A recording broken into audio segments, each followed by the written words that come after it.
तो बच्चों, mental math कक्षा 6, मैं हूं हरी सर और आप सभी बच्चे देख रहे हैं आपका अपना यूट्यूब चैनल जिसका नाम है math with Hari sir, special Hindi medium के बच्चों के लिए।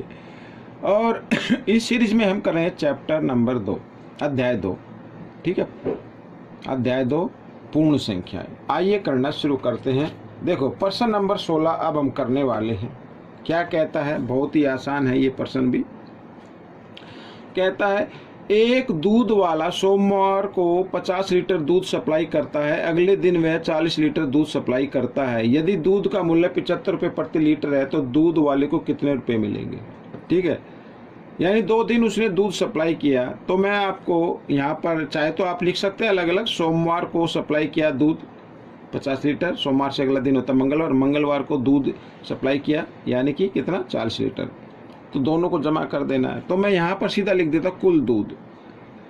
कुल दूध कितना है, 50 लीटर तो एक दिन और 40 लीटर एक दिन, यानी कुल दूध कितना हो गया, 90 लीटर हो गया बच्चों। कितना हो गया, 90 लीटर। अच्छा, 1 लीटर का मूल्य क्या है ये लिख लेते हैं। 1 लीटर दूध का मूल्य कितना है, 75 रुपये बच्चों, ये रहा। तो 90 लीटर का क्या मूल्य होगा, ज़्यादा हो जाएगा, ज़्यादा के लिए क्या कर देना है, गुणा कर देना है 75 को 90 से। ठीक है, अब एक जीरो इसमें, तो जीरो यू क्यों लगा लीजिए। अब क्या करना है, 9 को 5 से गुणा करना है। पहले 9 पंजे 45 का 5 का हासिल 4, 9 सत्ते 63 और 4 67, ये आ गया बच्चों। ये आपका आंसर आ गया है और यहाँ पर लिख देते हैं रुपये। ठीक है, तो कितना, 6750 रुपये उसे मिलेंगे। अगला प्रश्न ये रहा आपकी स्क्रीन पर। ये भी बहुत ही आसान है, मान बताना है आपको। ठीक है, अगर इस तरीके का कोई भी प्रश्न आता है तो मान बताना। तो सबसे पहले आपको देखना कि हमारे इसमें कितने पद है। एक पद तो ये है और एक ही है, और बीच में किस चीज़ का निशान है, घटा का निशान है। तो इन दोनों पदों में पहले देखो कि एक जैसी संख्या कौन सी है। जी हाँ, एक जैसी संख्या है 22,765 जो दोनों तरफ है। तो इनमें से आप 22,765 को उभयनिष्ठ के तौर पर यानी कॉमन संख्या के तौर पर बाहर निकालें, और यहाँ पर रह गया 145, बीच में घटा का निशान और इधर रह गया 45। तो इस तरीके से आपको करना है। ठीक है, तो 22,765 और 145 में से 45 आप घटा दीजिए तो कितना आ जाएगा, 100 आ जाएगा। अब 22,765 को पहले 1 से गुणा कीजिए। 22,765 एकम 765, इसमें 2 जीरो है तो 2 जीरो लगा दीजिए बच्चों, ये आपका मान निकल कर आ गया। ठीक है, आइए करते हैं प्रश्न नंबर 18। ये रहा आपकी स्क्रीन पर, ये भी बहुत ही आसान है।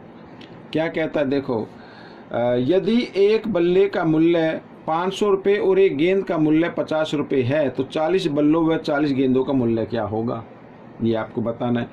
तो आपको इसको लिखना किस तरीके से, देखो, एक बल्ले का मूल्य क्या है, 500 रुपये। ठीक है, तो 40 का क्या होगा, 40 बल्लों का मूल्य क्या होगा, तो ज़्यादा हो जाएगा तो गुणा कर देंगे और फिर जमा करना है क्योंकि हमें तो कुल मूल्य निकालना है ना। एक गेंद का मूल्य कितना है, 50 रुपये, ये 50 लिख दिया।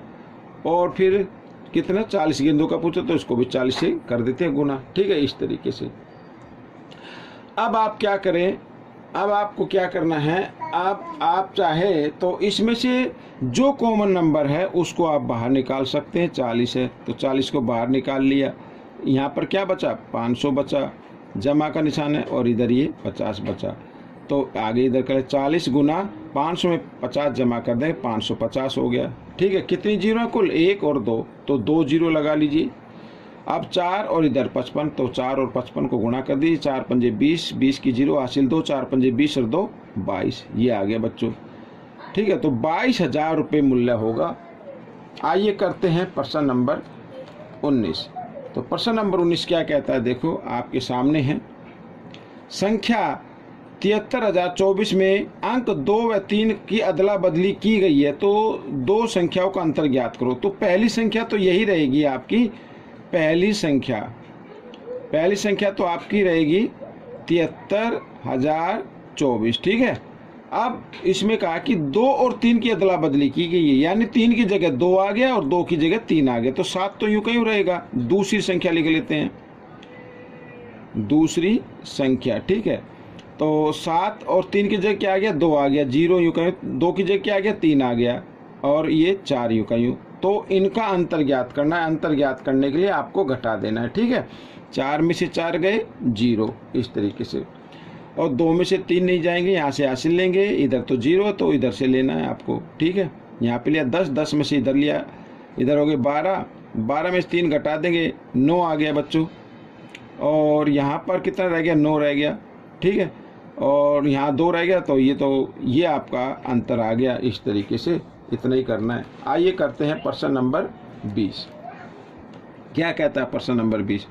यदि 70 डिब्बों में से प्रत्येक डिब्बे में 25 बोतलें हैं, डिब्बे कितने हैं 70, और एक डिब्बे में बोतलें कितनी हैं 25।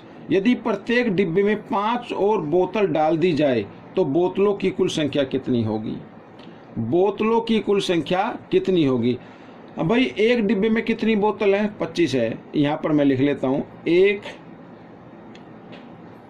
डिब्बे में बोतलों की संख्या, एक डिब्बे में बोतलों की संख्या कितनी है? 25 है। अब इसमें कहा कि 5 बोतल और डाल दी जाए, तो 5 और डाल दी जाए तो कितनी हो जाएंगी? 30 हो जाएंगी।